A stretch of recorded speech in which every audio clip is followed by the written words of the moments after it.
Jadi kenapa kok ada namanya kawasan ekonomi khusus Mandalika? Kenapa nama hotelnya Mandalika? Kenapa nama pantainya Mandalika? Kenapa nama sirkuitnya juga Mandalika?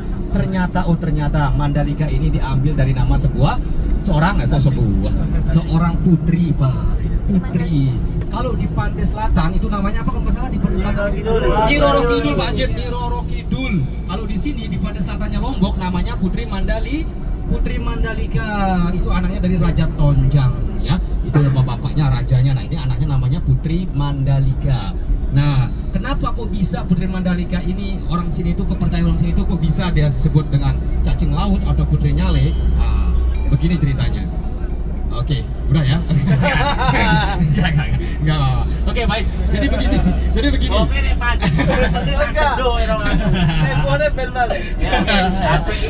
Ya.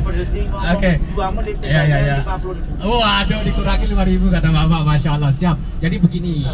Kenapa apa namanya cacing laut atau Putri Nyale? Waktu kono ceritanya begini, Putri Mandalika ini adalah seorang putri.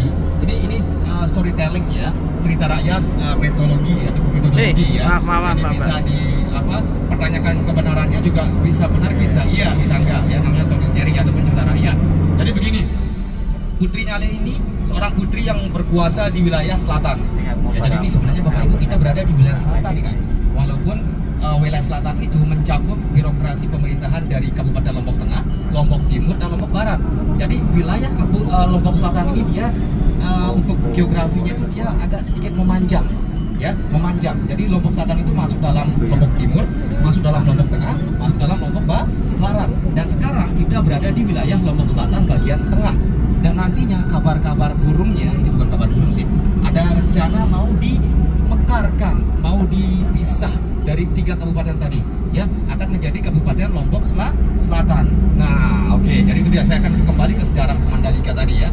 Jadi Putri Mandalika ini salah satu putri yang memang menguasai daerah bagian selatan Lombok, Bapak Ibu semuanya, dan sangat dicintai oleh masyarakatnya atau oleh rakyatnya kala itu, waktu itu.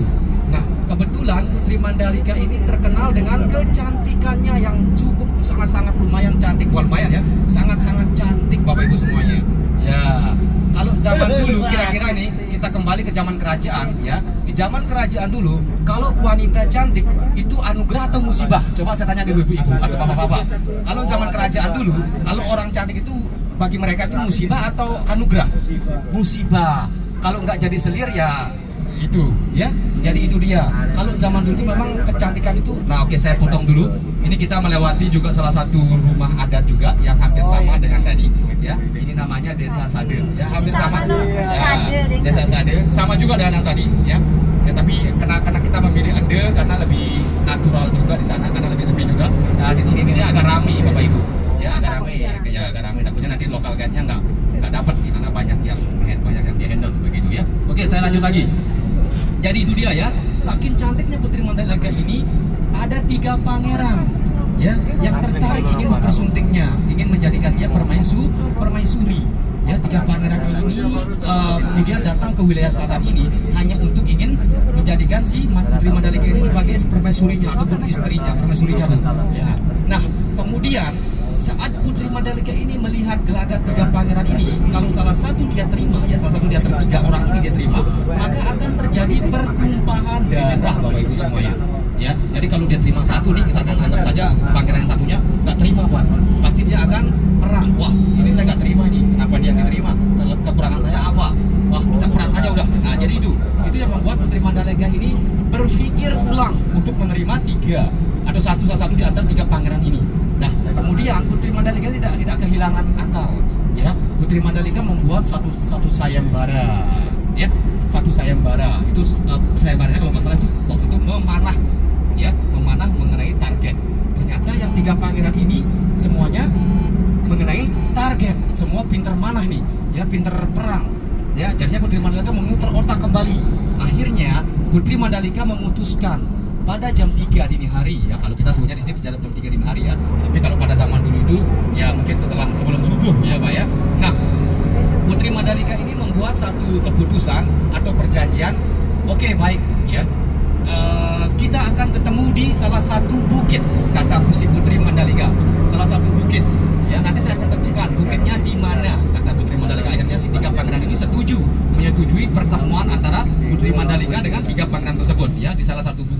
ya.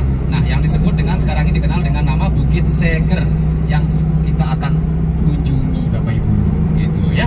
Nah, kemudian akhirnya si tiga pangeran dan Putri Mandalika ini bertemu di Bukit Seger ini.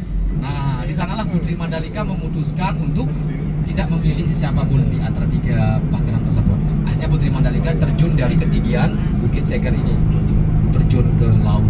Ya, sehingga beliau ini menjadi, setelah beberapa menit, beberapa jam kemudian, keluarlah yang namanya cacing laut tadi. Ya, konon katanya itu adalah jelmaan dari Putri Mandalika. Ya, itu persepsi dari masyarakat setempat yang ada di sini. Itu kepercayaan ya. Itu percaya atau nggak percaya itu tergantung dari kepercayaan mereka masing-masing ya. Kita hanya menghormati. Nah, kemudian setelah cacing laut ini keluar, ya, Putri Mandalika berpesan, nanti kalian akan menjumpai saya di saat bulan-bulan tertentu. Dalam 1 tahun, masa rakyatku akan menemuiku di saat bulan, mungkin kita sebutnya di sini untuk penanggalan modern itu Masehi itu bulan Februari. Dan sekarang ini bulan apa ini? Bulan Februari. Ternyata sangat-sangat beruntung Bapak Ibunya ya. Nah, biasanya itu kita akan bisa melihat nyale itu di pinggir-pinggir pantai Bapak Ibu ya. Itu ada festivalnya Pak. Ada festival bau nyale. Jadi kita undang artis-artis ibu kota. Kemarin itu di tahun kemarin 2024 kita undang Caknan. Ya, jadi sebelum kita ambil nyale itu Pak, kita dengerin konser dulu Pak. Kita dengerin konser, setelah dengerin konser baru kita sama-sama bau nyale. Jadi bau itu bahasa Lombok ya. Bahasa Indonesianya artinya bisa. Ya, bisa atau nangkap, sorry, nangkap nyale atau bau nyale. Begitu ya.